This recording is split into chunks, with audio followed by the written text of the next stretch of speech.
how do you define yourself as a leader? Um, so I think what's really important for me as a leader is I consider myself a very sort of empowering leader. So my goal is really to make sure that my team understands our strategy, how they contribute to the strategy, and help them understand how they can work more effectively towards that goal. And my aim is to create that sense of empowerment that people can actually do great things at work in achieving our goal. And I think that would be the most important thing that I do day in, day out. Now, in terms of your leadership journey, did you have sort of a plan? Did you plan your success? What did it look like? Yeah, I wish I had that. And honestly, if I wish I could claim that I had a plan and I followed it. But I think I've been very very fortunate in my career journey. I've had fantastic mentors and people who've supported me and who believed in me, and who encouraged me to take a risk. Right. So I always try to follow my heart in terms of what interested me, and I feel that I've been very rewarded in having a fantastic career that has allowed me to use my skills, but also, grow in many ways. So I feel like there is a loose plan in that, I think I always sort of knew what I was good at and what I liked. But in terms of, mapping out the step by step, I think I've sort of followed my heart and tried to be as brave as possible. And, sometimes jumping into things that maybe were outside my comfort zone. And I think looking back on my career, I felt that what's really helped me is taking those chances, and having people who push me along and do some of those sort of daring leaps that may not have made sense from a planning perspective, but in looking back, they were sort of the best things that I could have done. How would you describe your greatest strength as a leader?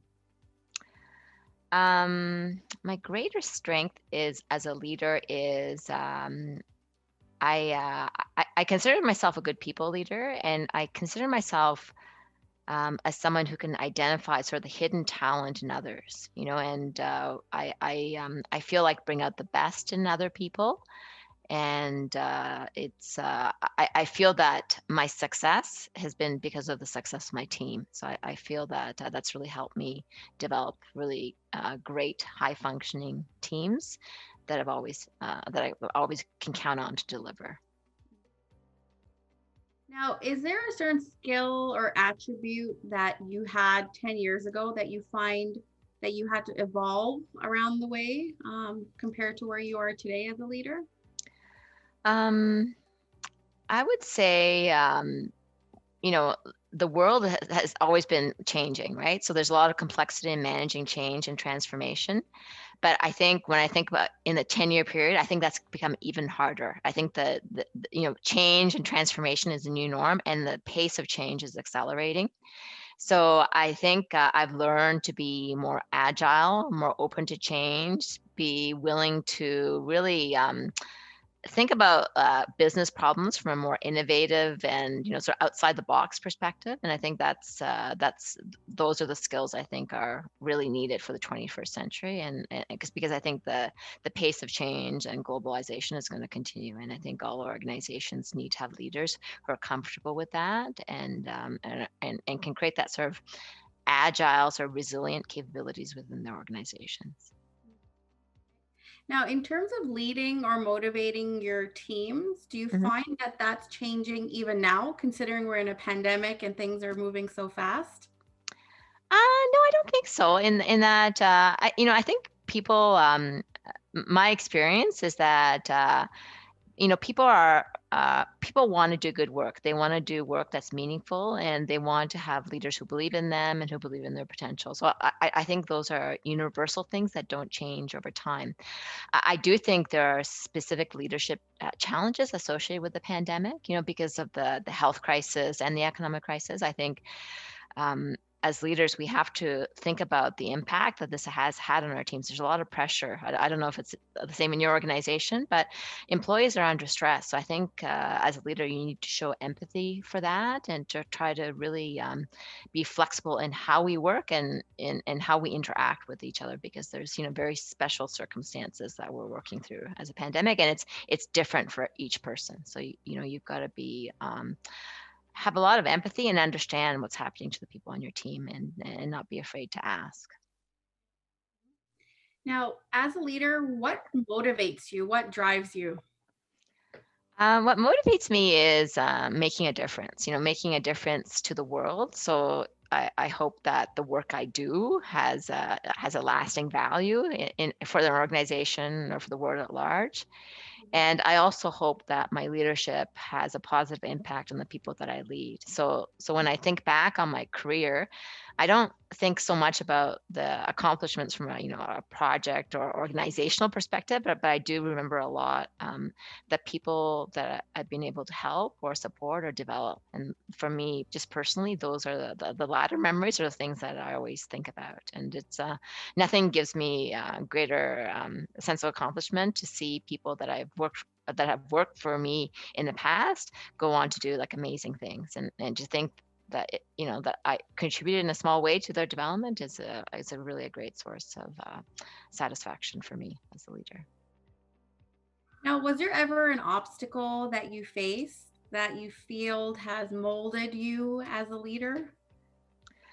What? When I think about just looking back on my career as lead, because I've been managing people and leading groups for probably close to 20 years, and I think when I was younger, I think I was trying to define who I was as a leader, and I think I didn't give enough credence to my authentic self and who I was as a person. I think I was trying more to be to emulate people sort of outside of me. And now that I look back, I wish I had had more confidence when I was younger to be more authentic to my own leadership style and my personality. And I think, especially when I was a young manager, I think I was in a much more sort of, I would say, you know, uh, organization that was very hierarchical and traditional, where it was harder, especially for someone like me who was a woman coming from a sort of more visible minority background. To Yeah, I felt I had to sort of conform with the prevailing sort of leadership norms of the time. And it took me a while to establish the confidence to be the leader that I wanted to be. And luckily, I work for organizations that allow that. But my advice to young leaders is to be true to themselves, so that they don't have that sort of long journey that I had. Yeah. No, that's my favorite answer so far. And I think that will be so meaningful to a lot of Yeah, people to hear that. yeah. To learn that earlier on in your career rather than later. Yeah, no, because it takes time to build up your confidence, but I think I really would encourage people to have those conversations earlier in their career. And I'm hoping that the current environment, in the workplace actually supports that, that we actually have organizations that look at leadership from very different perspective. And there's actually a diversity of thought in how we actually think about, leadership as a management construct. I think that's because there's a lot of cultural assumptions that's embeds things like what is a good leader, and I think we need to be open to thinking through some of that. Hmm. No, for sure. Now, what do you think is the role of a leader when it comes to sort of diversity and inclusion as we're moving forward? Okay, so there's two perspectives. So I'm a firm believer in that diversity and inclusion are absolute business imperatives. I believe that organizations that have diversity and inclusion, that actually believe in it and that have incorporated those absolute important tenets in their culture, actually perform better. That's the one thing. And the second thing, I do think businesses have also a social and almost moral imperative to be to embrace diversity and inclusion. And I think you're not being a good corporate citizen if you're actually not really embracing that 100%. Hmm. So I would, I really look at things, like Black Lives Matter, some of the things relate to reconciliation in Canada with respect to Indigenous peoples, and to make sure that I know Canada is a very multicultural country, Mhm. but our leadership ranks do not reflect that. And I think companies are taking very positive steps to do that, but we need to accelerate that Mhm. action and commitment. Now, speaking of acceleration, Yeah. with the pandemic, there's a lot of noise around digitizing, automating everything. And I think that a lot of leaders are stepping up and saying it's not just about, going online, it's about rethinking our business models and how we do things. So, what's sort of your perspective around how leaders need to think differently around this topic? Oh, for sure. Like I think it's like any technology project. Like you shouldn't just layer on the technology on an existing process. Maybe that's not, that's suboptimal, right? So I think I actually think there's sort of a positive and negative way to look at the pandemic. I think, the pandemic, one of the silver linings is it's given the business leaders a chance to really think about, okay, how can we actually deliver value to our clients. Mhm. And I think, when you have a disruption like that, it gives you an opportunity to actually question the fundamental beliefs that you had about a particular business. And I think I think the businesses that are really going to succeed are the ones who take this opportunity to really rethink how they deliver. And digitalization might be an aspect of that or not. It depends, right? But I think you shouldn't use technology to do things that no longer make sense. So I think I hope. I think there's a lot of scope, especially in Canada, to really embrace innovation and the use of technology to really set ourselves up for the 21st century in terms of, I think it's a means o- of of making Canada more productive and more innovative, but Mhm. it's not through doing things the same way except faster. I think we have to radically rethink um, the businesses that we really want to support in the 21st century. Now, is there one or two things from a leadership perspective that would mean a lot to you to accomplish before you retire? Oh my goodness. Gosh, that's a very difficult question, honestly. You know, I've always I've been a person who thinks that I'm always in a journey. Like I don't really think of myself as my leadership journey as ever ending, right? Because I feel like there are always things I need to learn and improve as a leader. And I don't even think about retirement as as something that where that learning journey would stop. I view it like for me, leadership in the business context and and being a human being and a good citizen are sort of very intertwined. And I hope that my mindset is to really continue on this type of learning journey for the rest of my life. So with every assignment I take on, with every project I take on, I try to deliver the best, but I also try to keep that as part of my learning journey, and I learn from each experience and apply it to the next assignment so that I can be even better. So I don't really, I can't really answer your question because I don't think about things concrete that in a way as one thing or two things I want to accomplish. I try to be true to that philosophy of continual learning and improvement, and that's, I think, how I continually add value. Um, Yeah, no, and that's perfect. Now, if I could ask, what is the one thing that makes you the proudest as a mm. leader? What would that be? Um, I think that what makes me proudest is that I've had the pleasure to work for great Canadian companies. I've spent some time in the Canadian financial services sector, which I think is fantastic. And in my most recent aspect of my career, I've worked for a federal government agency, and it's been an amazing experience working as a public servant. But in an organization that really delivers amazing service for Canadians. And so I'm proud of sort of both aspects of my career. Mhm. And as I said again, I'm proud of what these organizations accomplish, but I'm also proud of the fantastic people that I've had a chance to work with.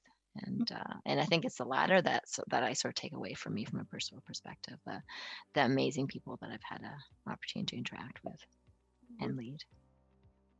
Now, one of the common things across all leaders is sort of the importance of taking the personal time and balance Yes. outside of our jobs. So, Yes. what do you like to do? How do you keep the balance?